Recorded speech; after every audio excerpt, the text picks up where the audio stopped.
बाप और बेटे की रुला देने वाली कहानी। आनंद एक कॉलेज में छात्र था। उसने एक डीलर के शोरूम में एक सुंदर स्पोर्ट्स कार देखी थी और वो लंबे समय से अपने लिए एक ऐसी ही कार चाहता था।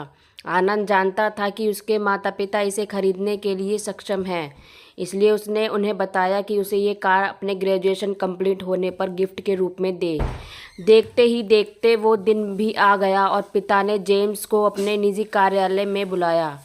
उन्होंने उससे कहा कि मुझे तुम्हारे जैसे अच्छे बेटे पर बहुत गर्व है। उन्होंने उसे बताया कि वह उससे कितना प्यार करता है और उसे एक प्यारा रैपर से लिपटा हुआ उपहार दिया। आनंद उस छोटे से गिफ्ट के डब्बे को देख निराशा महसूस करने लगा, लेकिन वह जानने के लिए उत्सुक था कि ऐसा क्या था उस बॉक्स में। इसलिए उसने बॉक्स तुरंत खोला और उसमें एक लाल कपड़े से लिपटी भगवत गीता देखी। आप इतने अमीर हैं और आप मुझे केवल एक गीता दे रहे हैं? काफ़ी गुस्से से अपने पिता पर वो चिल्लाया और अपनी नाराज़गी और गुस्से के वश में आकर आडम्बर ने न भाव देखा न ताव, तुरंत घर छोड़ दिया। काफ़ी साल बीत गए। आनंद अब एक सफल व्यवसायी बन गया था। वह अपने जीवन में खुश था। उसकी शादी हो चुकी थी और उसके 2 बच्चे थे। उनका परिवार एक सुंदर घर में रहता था, लेकिन उसके पिता के साथ टूटे रिश्तों के कारण उसकी आत्मा अभी भी आहत थी। आनंद अपने पिता का घर छोड़ने के बाद कभी उनसे नहीं मिला था। आनंद को उस दिन के बाद अपने पिता को ना मिलने का पछतावा हमेशा रहने वाला था, क्योंकि एक दिन उससे एक पत्र मिला जिसमें उसके पिता के निधन की खबर थी और साथ ये भी बताया गया था कि उन्होंने अपने जीवन भर की पूंजी वसीयतनामा के अनुसार अब आनंद के नाम कर गए थे। अपने पिता की सारी संपत्ति विरासत में मिली।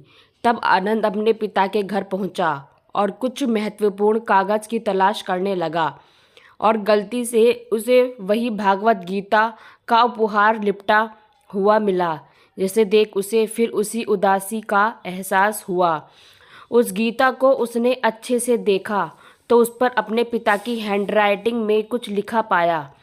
उस पर लिखा था, मैं खुद को बेचकर भी हर सपना पूरा करूँगा तेरा, बस तू सपने ज़रा बड़े देखना। बोल रहा बाप नहीं, जिंदगी का सबसे पहला दोस्त है तेरा।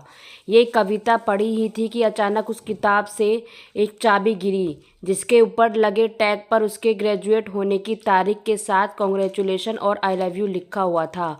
आनंद के सर के ऊपर से उसके पिता का साया तो पहले ही उठ चुका था और आज उसकी ज़िंदगी की सबसे बड़ी गलती के बारे में जानकर उसके पैरों के नीचे से ज़मीन भी खिसक गई। इस दिन आनंद की आंखें और रूह दोनों पछतावे के आंसू रोई।